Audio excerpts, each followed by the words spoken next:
Fulɓe diwal Gombe noddinaama dow fintinki aadi Fulɓe andiraki Fulɓe Culture enta lortana ɗatal Shehu Usmanu Ɓii Foɗuye wasili dow jande, durol e ndemal. Noddol ngal waɗama ha mobgal nyolomare fulaku nde kawtal jahal yeeso enta fintinki aadi Fulɓe Development and Cultural Organization andiraki Fudeko hawti les ardigal SS Nana Lamiɗo Dukku Alhaji Haruna Abdulkadiri Al-Rashidi ɗen ɗiɗi mangini kawtal jahal yeeso enta fintinki aadi Fulɓe Fudeko dow fuɗɗuki mobgal nyolomare Fulɓe. Allah jawmirawo ceniɗo nde hoɗi e ñandere nde ñandere fulaku nde Fudeko waddi ngam ɗum waɗa. Mi ɗon wiya mi yetti Allah eko lutti e ɗo ngam majum useko ni kawtal hoore eko lutti fuu ɗum ummitima iri ñandere nde ngam bacci men ɗuɗɗe joni sey hande tan ɓe yi ɗo iri ɗo to en kawti lalley en pinditina e fulfulde ngam nda jon ɗo won goɗɗo jimɗo gurel gonngel wari ɗo dari ɗo wi wolluda e fulfulde ngam majum nde Umaru Gurama wari bo wi mo wol wawi fulfulde bo no wiyete ngam majum ɓe haaɓe kenan to just apart to na en dartir ɗabiyaji men ɗi Fulɓe to fa ko ɗum yadake nani en ngam joni en jiya ko ummi ɗum woɗa fof pullo ɗum wiyata ko pullo waɗi ko waɗa pullo waɗi pullo ɗum wiyata amma bo enen ma ɓiɓɓe meɗen godi layfi enen ma en godi layfi ngam majum sey en gaɗi en darake daram ngam wurtinen ɓiɓɓe men daga ko e tawi koye maɓɓe jare jare nasti ɓiɓɓe meɗen ɓawɗon bo haala jangirde lalley musamman jon to a wi Gombe North gonga jangirde yadake wonnake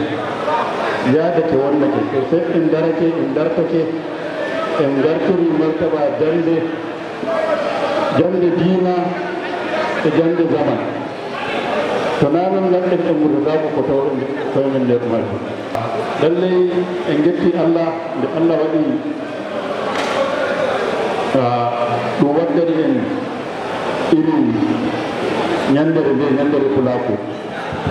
to on ɗon wiya e nder Gombe ɗo kala ka kabilaji fuu ngoodi ñandere amma banda nde hannde nde min kam ko laamimi mi yaawi en ngaɗi ñandere fulaku nde woni arandere ngam majum usagol ɗum warta annually ɗum heɓa ɗum waɗa ga watti ɗum waɗa showcasing culture e ko lutti fuu to ɗum wi Fulɓe kam e Gombe hanno pellel ngel ɓuri ni hew amma dano ɗum foti ngam majum usagol yeeso ɗo waɗoɓe organising iri ɗo fuu to tabbitina dokki lokaci nden bo gayyake kala ko hanɗo gayyi fuu ngam joni gayya tan lokaci ɗum fanɗani yimɓe ɗuɗɓe ɓe keftano ɓe garira seko ɗum fukkita ɗum woɓɓitino no ɗum gayi to yimɓe to joni ɗo ɗe yeke lanema sayino iri nde to wari ɗum ɗon heɓa rellene raruki hakkude remoɓe e duroɓe to dole ɗum waɗa hakkilo ɗum hakkilana ɗum tabbitina ko moye hakki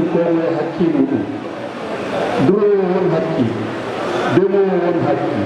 amma to ɗum waɗaga nasanki koye ɗum waɗaga wato ko en giɗa to yadake ɗum hawri ɗum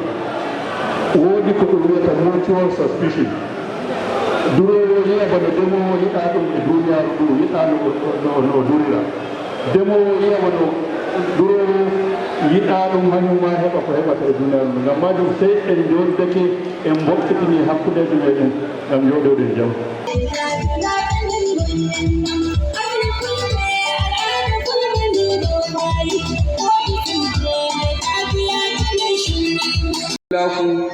diinan islama hende take ɗum hausa en mbiyata ɓoren sama e ƙasa to ngam majum enen fulɓe sengeten allah hokki en leddi ndi ardi ɓe leddi ndi daga aran ma ɗum fulɓe ha ɗum warti hande a tawa ardino leddi ndi fu a tawa won fulako e ɓanndu maako ngam ɗuɓɓe meɗen bannaki e ɓamtuki fulfulde en bannaki ngam enen tawɓe taweteɓe nden nokkure nde nema bindirten fulfulde no jangguinten fulfulde ko je ɓe mbawa amma fulɓe meɗen jangguinta woɓɓe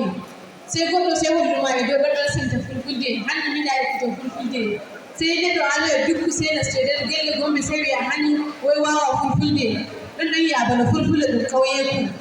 to miɗon bodanaɓe nder Gombe min ɗon ɗon we are very proud of fulfulde bo min ɗon ɗon bolno fulfulde to en ngejjite nder Gombe gonɗen boden nokkuji ɗuɗɗi e Gombe ɗum fulɓe mogol ɓe konngol yalande fulaku min binduɗo Sambo Ibabo Tami Saari moggal jettoje wodani jomirawo tappo en o tagi ko mbi'eten haako en jiyata ko anduɗen haako en anda nder hoddirare makko o hoddiri mowagol men e fellere nde e ngam manaki yandere bane hannde jomirawo yettima weeli masin bo mi jaɓake bandiraɓe fulɓe nder fellere nde e ngam manaki yandere bane hannde janginaɓe kifineje mangol ha mobgal ngal hawti e lamɗo dukku magajin garin Gombe enta Shehu Usmanu Bayero nafaɗa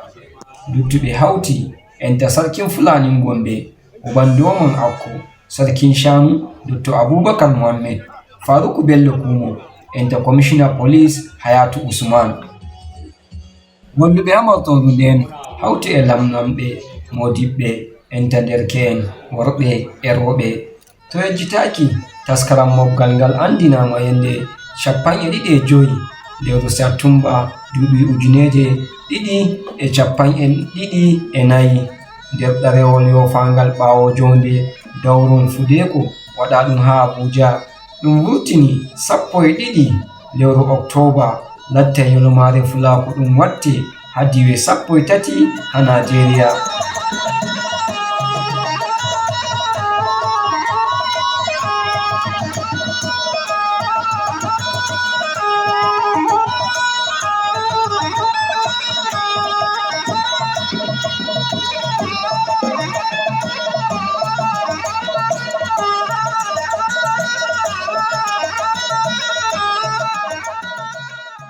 Kamal Hammajo kode Radio and TV International iga diwal Gombe, Nigeria.